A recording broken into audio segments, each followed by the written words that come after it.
Welcome back to my YouTube channel learning student. तो आज हम देखेंगे जय प्रक्रम जो चैप्टर है क्लास 10 का, उससे जो है कि मानव में अन्य उत्सर्जी अंग, ठीक है। और ये हमारा चैप्टर का जो है कि लास्ट पार्ट है, ठीक है। और इससे पहले हमने वृक्क के बारे में पढ़ा, वृक्क की बाहरी संरचना, आंतरिक संरचना, नेफ्रॉन की संरचना, ये सभी हमने पढ़ा, ठीक है। और इस वीडियो में हम जानेंगे मानव में उत्सर्जी अंग कौन कौन से हैं, ठीक है। हमने आपको बता दिया है कि उत्सर्जी अंग कौन कौन से हैं। त्वचा है, ठीक है।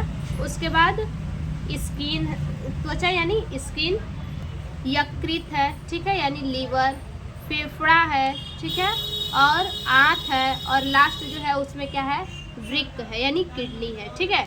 तो आज हम देखेंगे सबसे पहले जो पहला है उत्सर्जी अंग वो है त्वचा, ठीक है। देखिए, मनुष्य तथा अन्य स्तनियों में त्वचा पर उपकेंद्र संवेद ग्रंथियां होती हैं, ठीक है। मनुष्य तथा अन्य स्तनियों में, ठीक है, जो मनुष्य होते हैं या फिर जो स्तनियां होती हैं यानी जिनमें स्तन पाया जाता है, ठीक है, उनमें त्वचा पर उपकेंद्र संवेद ग्रंथियां होती है। उनके त्वचा पे क्या होती है, उपकेंद्र संवेद ग्रंथियां पाई जाती हैं, ठीक है। किस प्रकार की ग्रंथियां, उपकेंद्र संवेद ग्रंथियां, ठीक है, जिसके द्वारा स्रावित पसीने तथा तेल में सोडियम क्लोराइड तथा कुछ मात्रा में यूरिया उत्सर्जी होता है, ठीक है। यानी जिसके द्वारा, त्वचा के द्वारा क्या होता है, पसीना क्या होता है, बाहर निकलता है, ठीक है। पसीना किसके द्वारा बाहर निकलता है, तो त्वचा के द्वारा, ठीक है, बाहर निकलता है। तेल में सोडियम क्लोराइड तथा कुछ मात्रा में यूरिया उत्सर्जित होता है, ठीक है। तेल में सोडियम क्लोराइड यानी, और त्वचा से क्या निकलता है, तो सीबम जो कि तैलीय होता है, ठीक है। और क्या होता है, पसीने के द्वारा हमारे बॉडी से नमक निकलता है, सोडियम क्लोराइड, ठीक है, तथा कुछ मात्रा में यूरिया उत्सर्जित होता है। और कुछ मात्रा में क्या होता है, यूरिया उत्सर्जित होता है, ठीक है। तो यानी त्वचा से क्या क्या जो है कि बाहर निकलती हैं, पसीना, सीबम और क्या है, नमक, ठीक है। तो पसीना निकलता है, हमको पता है, आप देखते भी हैं कि पसीना निकल रहा है। सीबम तो आप अपने गर्मियों के दिनों में नाक पे जब छुएंगे तो चिपचिपा टाइप का लगेगा, ठीक है, बिल्कुल तैलीय रहता है, वो सीबम होता है। और नमक की बात करें तो जब अक्सर ब्लैक शर्ट पे पाया जाता है कि ब्लैक शर्ट पहनने पे जब बहुत ज़्यादा गर्मी होता है तो उस पर वाइट कलर का धब्बा धब्बा हो जाता है, तो जो वाइट धब्बा टाइप का होता है वही क्या होता है, नमक होता है, ठीक है। उसके बाद दूसरा क्या है, यकृत। दूसरा उत्सर्जी अंग कौन सा है, यकृत है। देखिए, यकृत में अमोनिया, ठीक है, यकृत में अमोनिया का निर्माण होता है। यकृत में किसका निर्माण होता है, अमोनियम का निर्माण होता है, ठीक है। यूरिया अमोनिया से कम हानिकारक तथा जल में अधिक घुलनशील होता है। यूरिया अमोनिया से कम हानिकारक, ठीक है, यूरिया क्या होता है, अमोनिया से कम हानिकारक होता है, यानी अमोनिया ज़्यादा हानिकारक होता है और यूरिया जो है कम हानिकारक होता है। तो यकृत क्या करता है, अमोनिया को यूरिया में चेंज कर देता है, ठीक है। यकृत में अमोनिया का निर्माण होता है, यकृत में तो अमोनिया का निर्माण होता ही है, लेकिन यकृत क्या करता है, उस अमोनिया का निर्माण करके यूरिया में चेंज कर देता है, ठीक है। यूरिया अमोनिया से कम हानिकारक तथा जल में अधिक घुलनशील होता है। यूरिया क्या होता है, जल में अधिक घुलनशील होता है, यानी जल में जल्दी घुल जाता है और ये कम हानिकारक होता है। इसके अतिरिक्त यकृत में मृत आरबीसी के हीमोग्लोबिन के टुकड़े से, ठीक है, इसके अतिरिक्त जो यकृत में मृत आरबीसी हीमोग्लोबिन के टूटने से, मृत आरबीसी हीमोग्लोबिन के टूटने से, कहाँ पे टूटने से, यकृत में। जब यकृत में आरबीसी टूटता है, ठीक है, आरबीसी के हीमोग्लोबिन के टूटने से, आरबीसी का जो हीमोग्लोबिन टूटता है, ठीक है, तो टूटने से पित्त वर्णक बिलीवर्डिन तथा बिलुब्रिन बनते हैं, ठीक है। टूटने से क्या बनता है, हीमोग्लोबिन के टूटने से क्या बनता है यकृत में, तो बिलुवर्डिन और पित्त बनता है, ठीक है। ये रस के साथ आँख में पहुँचते हैं, ये क्या होते हैं, ये रस के साथ क्या होते हैं, आंत में पहुंचते हैं। क्या चीज़, बिलीवर्डिन और बिलुब्रिन। बिलीवर्डिन और जो बिलुब्रिन है ये दोनों के दोनों पित्त रस के साथ आंत में पहुंच जाते हैं, ठीक है। तथा मल पदार्थ के साथ, ठीक है, क्या होता है, ये मल पदार्थ के साथ शरीर से बाहर निकाल दिए जाते हैं। बिलुब्रिन क्या कार्य करता है, तो बिलुब्रिन जो होता है मनुष्य के लैटिन को पीला करता है, ठीक है। मनुष्य का जो पोटी होता है उसको पीला करता है बिलुब्रिन, ठीक है। तो वही कह रहा है कि मल पदार्थों के साथ शरीर से बाहर निकाल दिया जाता है, ठीक। पितरस के साथ बिलुब्रिन और बिलुवर्डिन, ये क्या होता है, पितरस के साथ आंत में आता है और आंत में आने के साथ जो मल हम त्यागते हैं, ठीक है, तो मल त्यागने के साथ ही ये भी क्या होता है, बाहर निकाल दिए जाते हैं, ठीक है। अगला है फेफड़ा, ठीक है। अगला क्या है, फेफड़ा। फेफड़ा शरीर के कोशिकाओं में कार्बोहाइड्रेट से बनी कार्बन डाइऑक्साइड भी उत्सर्जित पदार्थ है। फेफड़ा क्या है, फेफड़ा जो है शरीर के कोशिकाओं में कार्बोहाइड्रेट से, ठीक है, कार्बोहाइड्रेट से बनी कार्बन डाइऑक्साइड भी उत्सर्जित पदार्थ है जो निःश्वसन के द्वारा शरीर से बाहर निकाल दिया जाता है, ठीक है। क्या शरीर से बाहर निकाल दिया जाता है, तो कार्बोहाइड्रेट से बनी जो कार्बन डाइऑक्साइड होता है उसको बाहर निकाल दिया जाता है, ठीक है। कार्बन डाइऑक्साइड को जो है कि बाहर निकाल दिया जाता है और निःश्वसन के द्वारा क्या होता है, शरीर से बाहर निकाल दिया जाता है, ठीक है। कार्बन डाइऑक्साइड को किससे बाहर निकाल दिया जाता है, तो शरीर से बाहर निकाल दिया जाता है श्वसन के द्वारा, ठीक है। जब हम सांस लेते हैं और छोड़ते हैं तो उसी वक्त कार्बन डाइऑक्साइड को क्या करते हैं, हम बाहर निकाल देते हैं। उसी को बोला है कि कार्बन डाइऑक्साइड भी उत्सर्जी पदार्थ है, ठीक है। उत्सर्जी पदार्थ है यानी हम उसको क्या कर रहे हैं, बाहर निकाल रहे हैं, इसीलिए वो क्या है, उत्सर्जी पदार्थ है, ठीक। आगे है आंत। अब देखिए आंत, पाचन क्रिया के बाद पचे अपच भोज्य पदार्थ मल के साथ शरीर से बाहर निकाल दिए जाते हैं, ठीक है। पाचन क्रिया के साथ जब हमारे भोजन का पाचन होता है तो उसी वक्त, उसी क्रिया के बाद क्या होता है, जो अपच भोजन होते हैं, जो अपशिष्ट पदार्थ होता है, जो अपशिष्ट भोज्य पदार्थ होते हैं, वो क्या होता है, मल के साथ, ठीक है। मल के साथ यानी जो गंदगी होती है, जो लैटिन होता है ना, जो लैटिन होता है, जो पोटी होता है, उसके साथ जो है कि शरीर से बाहर निकाल दिए जाते हैं, ठीक है। जाहिर सी बात है, अगर बॉडी में हम भोजन कर रहे हैं उसमें जो भी वेस्ट चीज़ें हैं वो क्या होगा, बिल्कुल एक साइड हो जाता है, और जो भी जिसमें प्रोटीन, विटामिन, कार्बोहाइड्रेट ये सब जो है वो क्या होता है, छोटी आंत अवशोषित कर लेता है, ठीक है। और जितना भी अपशिष्ट पदार्थ बचता है, भोज्य पदार्थ बचता है, उसको क्या करता है, मल के साथ शरीर से बाहर निकाल देता है, ठीक है। अतः आंत को भी अन्य अंगों को श्रेणी में रखा जाता है, ठीक है। आंत को भी क्या किया जाता है, अन्य अंगों को, आंत के जो अन्य अंग हैं उनको भी श्रेणी में रखा जाता है। इसके अतिरिक्त कोनल में उपस्थित, ठीक है, इसके अतिरिक्त कहाँ उपस्थित, कोनल में, ठीक। इसके अतिरिक्त कोनल में उपस्थित उपकला कोशिकाएं कैल्शियम फॉस्फेट लवणों को रुधिर से पृथक करके मल के साथ शरीर त्याग देती है, ठीक है। यानी कोनल में जितनी भी चीज़ें उपस्थित होती हैं, ठीक है, कोनल में उपस्थित उपकला कोशिकाएं, ठीक है, उपकला कोशिकाओं में जितनी उपस्थित होती हैं चीज़ें, जैसे कैल्शियम फॉस्फेट, लवण, इन सभी को क्या करता है, रुधिर से पृथक करके, ठीक है। उपकला कोशिका क्या करता है, कैल्शियम फॉस्फेट और लवण को ब्लड से क्या करता है, अलग कर देता है। पृथक करना यानी अलग कर देना, तो कैल्शियम फॉस्फेट और लवणों को क्या करता है, ब्लड से अलग कर देता है, और अलग करके जो है कि मल के साथ शरीर त्याग देती है, ठीक है। अब इसके बाद अगला जो है कृत्रिम वृक्क, ठीक है। क्या है, कृत्रिम वृक्क। देखिए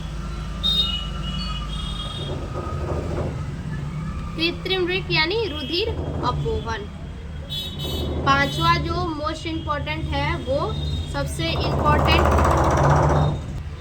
इम्पोर्टेंट उत्सर्जी पदार्थ क्या है? वो वृक्क है। ठीक है, सबसे इम्पोर्टेंट और मुख्य उत्सर्जी जो है वो है वृक्क यानी किडनी। ठीक है, उत्तर जीविका के लिए वृक्क जैव अंग है। ठीक है, उत्तर जीविका के लिए वृक्क यानी किडनी क्या है? जैव अंग है।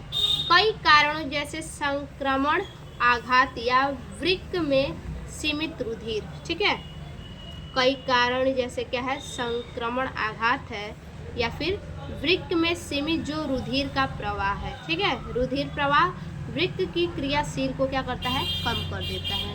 ठीक, रुधिर प्रवाह वृक्क की क्रियाशील को क्या कर देता है? कम कर देता है। इससे शरीर में विषैले अपशिष्ट पदार्थ संचित हो जाती है। ठीक है, इससे क्या होता है? शरीर में जो विषैला अपशिष्ट पदार्थ बचता है। ठीक है, हमारे शरीर में जितने भी अपशिष्ट पदार्थ गंदे विषैले बचते हैं जिनसे मृत्यु भी हो सकती है। ठीक है, जो विषैले पदार्थ होते हैं, अपशिष्ट विषैले पदार्थ, उनसे क्या हो सकते हैं? उनसे मृत्यु हो सकती है। शरीर में एकत्रित व्यर्थ उत्सर्जी पदार्थों को कृत्रिम वृक्क की सहायता से पृथक करने को रुधिर अपोहन कहते हैं। ठीक है, यानी रुधिर अपोहन किसे कहते हैं समझिए। शरीर में एकत्रित व्यर्थ पदार्थ, जो शरीर में विषैले अपशिष्ट पदार्थ हैं, ठीक है, जो एकत्रित है, उत्सर्जी पदार्थों को कृत्रिम वृक्क की सहायता से, ठीक है, उत्सर्जी पदार्थ यानी जो अपशिष्ट पदार्थ है उनको कृत्रिम वृक्क की सहायता से, जो अपशिष्ट पदार्थ एकत्रित हुए हैं, एकत्रित जो व्यर्थ जितने भी अपशिष्ट पदार्थ हैं एकत्रित हुए हैं, उन्हें कृत्रिम वृक्क की सहायता से, ठीक है, यानी कृत्रिम वृक्क की सहायता से पृथक करके, कृत्रिम वृक्क की सहायता से क्या करते हैं? अलग कर देते हैं, और अलग करके रुधिर अपोहन कहते हैं। ठीक है, अलग करने को ही क्या कहते हैं? रुधिर अपोहन कहते हैं। आगे देखिए,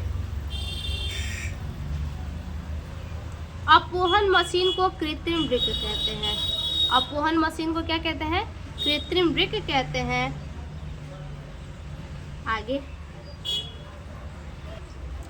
कृत्रिम वृक्क में रुधिर को सेलोफेम की झिल्ली से संबंधित नलिकाओं द्वारा प्रवाहित करते हैं। कृत्रिम वृक्क में जो ब्लड होता है, ठीक है, कृत्रिम वृक्क में जो ब्लड होता है, तो ब्लड को सेलोफेम की झिल्ली से, जो सेलोफेम की झिल्ली होती है, किडनी में रुधिर को सेलोफेम की झिल्ली से बंधित नलिकाओं द्वारा प्रवाहित करते हैं। ठीक, रुधिर को किसे प्रवाहित करते हैं? तो झिल्ली से जो बंधी हुई नलिकाएं होती हैं, उन नलिकाओं के द्वारा ब्लड को प्रवाहित करते हैं। किसमें प्रवाहित करते हैं? तो किडनी में, यानी कृत्रिम वृक्क में ब्लड को प्रवाहित करते हैं। नलिकाओं के बाहर अपोहनी तरल प्रवाहित होता है। नलिकाओं के बाहर क्या होता है? अपोहनी तरल प्रवाहित होता है। यह झिल्ली यूरिया, यूरिक अम्ल आदि के लिए पारगम्य होता है। यानी ये जो झिल्ली होती है यूरिया और यूरिक अम्ल के लिए क्या होती है? पारगम्य, यानी पारदर्शी होती है। ठीक है, यानी ट्रांसपेरेंट होता है। आगे है पादपों में उत्सर्जन। ठीक है, पादपों में उत्सर्जन किस प्रकार से है देख लेते हैं। देखिए, प्राणियों की भांति पादप भी अपशिष्ट उत्पादों का उत्सर्जन करते हैं। ठीक है, प्राणियों की भांति जो मनुष्य होते हैं उन्हीं की तरह पादप भी क्या करते हैं?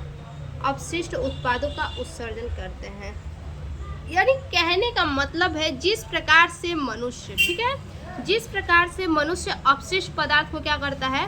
अपने शरीर से त्याग देता है, बाहर निकाल देता है, उसी प्रकार से पादप भी क्या करते हैं? अपशिष्ट उत्पादों को क्या करते हैं? बाहर निकाल देते हैं। ठीक है, अपशिष्ट उत्पादों को क्या करते हैं? पौधे भी, पादप भी क्या करते हैं? बाहर निकाल देते हैं। तो उसी को हम क्या कहते हैं? पादपों में उत्सर्जन। ठीक है, अपशिष्ट उत्पादों का उत्सर्जन करते हैं, यानी बाहर निकालना, उत्सर्जन करना। पादपों में अपशिष्ट पदार्थों का उत्सर्जन निम्न प्रकार से होता है। जैसे मनुष्य में अभी आपने देखा उत्सर्जन कितने प्रकार से होते हैं? तो 5 प्रकार से। आंत से होता है, ठीक है, उसके बाद यकृत से होता है, उसके बाद वृक्क से होता है, त्वचा से होता है। इस प्रकार से 5 है टोटल। तो उसी प्रकार से क्या है, पादपों में भी है उत्सर्जन। उत्सर्जन के निम्न प्रकार हैं पादपों में भी, ठीक है। तो देखिए पहला प्रकार है गैसीय अपशिष्ट उत्पादक, ठीक, गैसीय अपशिष्ट उत्पादक। देखिए पादपों में अपशिष्ट पदार्थों का निष्कासन पत्ती पर उपस्थित रंध्रों और तनों पर उपस्थित वात रंध्रों द्वारा होता है। देखिए क्या कह रहा है, कह रहा है कि पादपों में अपशिष्ट पदार्थों का निष्कासन पत्ती पर उपस्थित रंध्रों, यानी जो पेड़ पौधों की पत्तियां होती हैं बच्चा, उसको आप क्या करेंगे, ध्यान से उसको देखिए, बिल्कुल धूप की ओर लेके जाइए जिधर ज़्यादा उजाला है, और उसको देखिए आप ध्यान से। उस पर आपको बहुत छोटे छोटे जो है कि छिद्र दिखाई देंगे जिन्हें हम रंध्र कहते हैं। तो उसी के द्वारा पत्तियां क्या करती हैं, अपने रंध्र के द्वारा क्या करती हैं, अपशिष्ट पदार्थों का निष्कासन करती हैं। यानी पत्तियां रंध्र के द्वारा क्या करती हैं, अपशिष्ट पदार्थ को बाहर निकालती हैं, ठीक है। वही कह रहा है कि पादपों में अपशिष्ट पदार्थ का निष्कासन पत्ती पर उपस्थित रंध्रों और तनों पर उपस्थित वात रंध्रों द्वारा होता है। और तना अपशिष्ट पदार्थ कैसे निकालता है, तो तनों पर जो है कि वात रंध्र उपस्थित होते हैं, ठीक है। पत्तियों में रंध्र उपस्थित होता है, यानी छोटे छोटे छिद्र होते हैं, तो पत्तियां उसके द्वारा जो है कि अपशिष्ट पदार्थ का निष्कासन करती हैं, यानी बाहर निकालती हैं। और तने पर जो है कि वात रंध्र उपस्थित होते हैं, ठीक है। तो जो तना होता है वात रंध्र के द्वारा अपशिष्ट पदार्थ को क्या करता है, निष्कासन करता है, बाहर निकालता है। यह गैसीय अपशिष्ट CO2 तथा O2 होते हैं। और ये जो गैसीय अपशिष्ट, यानी इसमें जो अपशिष्ट पदार्थ होता है पादपों में, वो क्या होता है, CO2 होता है और O2 होता है। जैसे हमने क्या देखा, त्वचा के द्वारा क्या है, पसीना है, सीबम है, नमक है, ये सब बाहर निकलता है, ये सब अपशिष्ट पदार्थ है, ठीक है। उसी तरह पौधों में क्या है कि पौधों में अपशिष्ट पदार्थ गैसीय के रूप में क्या है, CO2 और O2 है, ठीक। इसके बाद दूसरे नंबर पे है तरल अपशिष्ट उत्पाद, ठीक है, तरल अपशिष्ट उत्पाद। देखिए पादपों में श्वसन के दौरान वाष्पोत्सर्जन की प्रक्रिया, ठीक है। पादपों में क्या होता है, श्वसन के दौरान, यानी सांस लेने के दौरान वाष्पोत्सर्जन की प्रक्रिया द्वारा अधिक मात्रा में जल निष्कासित होता है। यानी वाष्पोत्सर्जन की क्रिया के द्वारा, इससे पहले वाले वीडियो में हमने बच्चा आपको बताया है कि वाष्पोत्सर्जन जो है कि क्या है, ठीक है। वाष्पोत्सर्जन क्या है ये हमने आपको पहले वाले वीडियो में बता रखा है, एक बार फिर से समझते हैं।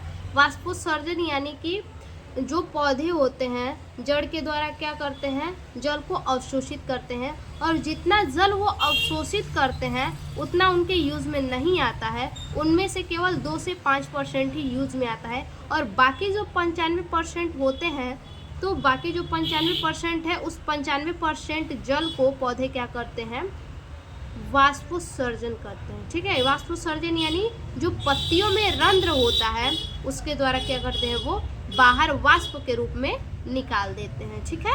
तो उसी को कह रहा है कि श्वसन के दौरान जब वो पौधे क्या करते हैं, श्वसन करते हैं, तो उसके दौरान वाष्पोत्सर्जन की प्रक्रिया द्वारा अधिक मात्रा में जल निष्कासित होता है, ठीक है। जब वो सांस लेते हैं तो उसी टाइम वाष्पोत्सर्जन की क्रिया द्वारा क्या होता है, वो सबसे अधिक जल को निष्कासित करते हैं, यानी बाहर निकाल देते हैं। कुछ पादपों में जल का निष्कासन रंध्रों से जल वाष्प द्वारा, और कुछ पादपों में जल रंध्रों से जल वाष्प द्वारा, और कुछ पादपों में जल रंध्रों से बूंदों के रूप में होता है, ठीक है। देखिए ये बच्चा लाइन 2 बार मैंने लिख दिया है। कुछ पादपों में जल का निष्कासन रंध्रों से, ठीक है, जल वाष्प द्वारा, और कुछ पादपों में जल रंध्रों से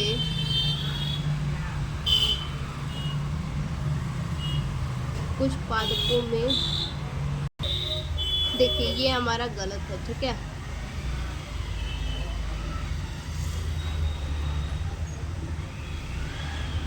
ठीक, देखिए कुछ पादपों में जल का निष्कासन रंध्रों से, ठीक है, कुछ पादप में क्या होता है, जल का जो निष्कासन होता है वो रंध्रों से होता है, यानी पत्तियों में जो महीन महीन छिद्र होता है उन छिद्रों से क्या होता है, जल का निष्कासन होता है, जिसे हम रंध्र कहते हैं। ठीक है, तो रंध्रों से होता है जल का निष्कासन पादपों में, जल वाष्प के द्वारा होता है, और कुछ पादपों में जल रंध्रों से होता है। ठीक है, जल रंध्रों से बूंदों के रूप में होता है, यानी जो जल रंध्र होते हैं उनमें क्या होते हैं, उनमें बूंदों के रूप में होता है। ठीक है, तो ये है तरल अपशिष्ट उत्पाद। तीसरा देखिए अगला है ठोस अपशिष्ट उत्पाद। ठीक है, क्या है, ठोस अपशिष्ट उत्पाद। कुछ अपशिष्ट उत्पाद पौधे से गिरने वाली पत्तियों और वृक्ष की छाल में भी संचित रहते हैं। ठीक है, कुछ अपशिष्ट पदार्थ क्या होते हैं, पौधे से जो पत्तियां गिरती हैं, ठीक है, पौधे से गिरने वाली पत्तियां और वृक्ष की छाल में भी संचित होता है।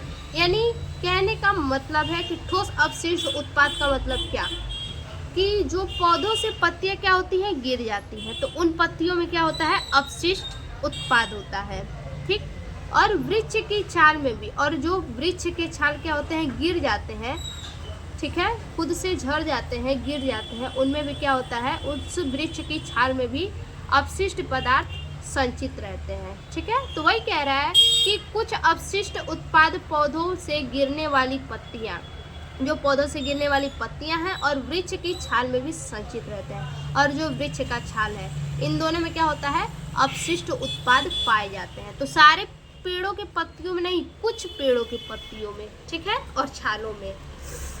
पादप अन्य ठोस अपशिष्ट पदार्थों का आसपास की मृदा से उत्सर्जित करते हैं। जो पादप होते हैं, ठीक है, पादप होते हैं, वो क्या करते हैं, अन्य जो ठोस अपशिष्ट पदार्थ होते हैं, जो अन्य ठोस अपशिष्ट पदार्थ होते हैं, उनके आसपास की जो मृदा होती है, जो मिट्टी होती है, उन मिट्टी में क्या करते हैं, उत्सर्जित करते हैं। अपशिष्ट पदार्थ को क्या करते हैं, पादप मिट्टी में उत्सर्जित करते हैं, यानी मिट्टी में छोड़ देते हैं, मिट्टी में उत्सर्जित कर देते हैं, निष्कासित कर देते हैं। ठीक है, ठोस पादप क्या करते हैं, तो जो अपशिष्ट पदार्थ होते हैं, ठोस पादपों में जो ठोस अपशिष्ट पदार्थ होते हैं, कुछ पादप देखिए, कुछ अन्य पादप ऐसे होते हैं जिनमें क्या होते हैं, ठोस अपशिष्ट पदार्थ होते हैं, और उन ठोस अपशिष्ट पदार्थ को क्या करते हैं, ये जो उनके आसपास की मृदा होती है, मिट्टी होती है, उस मिट्टी में ये उस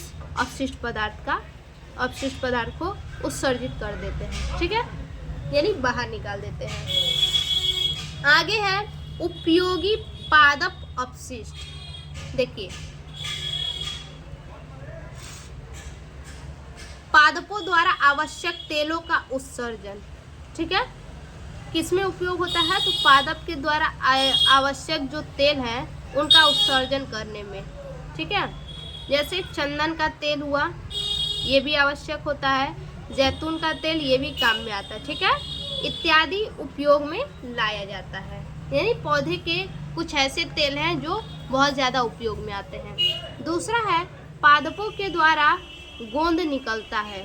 ठीक, तो आप लोग सुने होंगे कि गोंद के भी क्या होते हैं, पेड़ होते हैं। ठीक है, तो उसी को कह रहा है कि पादपों के द्वारा गोंद निकलता है, जो खाने में उद्योग में काम आते हैं, और वो गोंद क्या होता है, खाने के काम आता है और उद्योग के भी काम आता है। अगला है रबड़ पादप से प्राकृतिक रबड़। ठीक है, रबड़ पादप से, यानी रबड़ के भी पेड़ होते हैं, तो वही कह रहा है कि रबड़ पादप यानी रबड़ के जो पेड़ होते हैं उनसे प्राकृतिक रबड़ प्राप्त किया जाता है। ठीक है, क्या किया जाता है, प्राकृतिक रबड़ प्राप्त किया जाता है, जिसका उपयोग टायर, देखिए जो पेड़ों से रबड़ प्राप्त किया जाता है, उन रबड़ों से क्या बनते हैं, टायर उद्योग, गुब्बारे, डॉक्टर के दस्ताने, यानी जितना भी रबड़ का सामान है स्ट्रेचेबल है। ठीक है, रबड़ का सामान जो स्ट्रेचेबल है वो किससे बनते हैं, तो जो रबड़ के पेड़ होते हैं उन्हीं पेड़ों के रबड़ों से बनते हैं। टायर उद्योग, गुब्बारे, डॉक्टर के दस्ताने आदि बनाने में किया जाता है इसका उपयोग। ठीक है, अगला रेजिन का उपयोग वर्निश बनाने में किया जाता है। ठीक है, रेजिन का उपयोग किस में किया जाता है? तो वर्निश बनाने में किया जाता है। तो आज के लिए बस इतना ही। ये हमारा जो चैप्टर है जैव प्रक्रम, ये ख़त्म हुआ। अब फिर से मिलते हैं अगले चैप्टर के साथ अगले वीडियो में। तब तक के लिए धन्यवाद।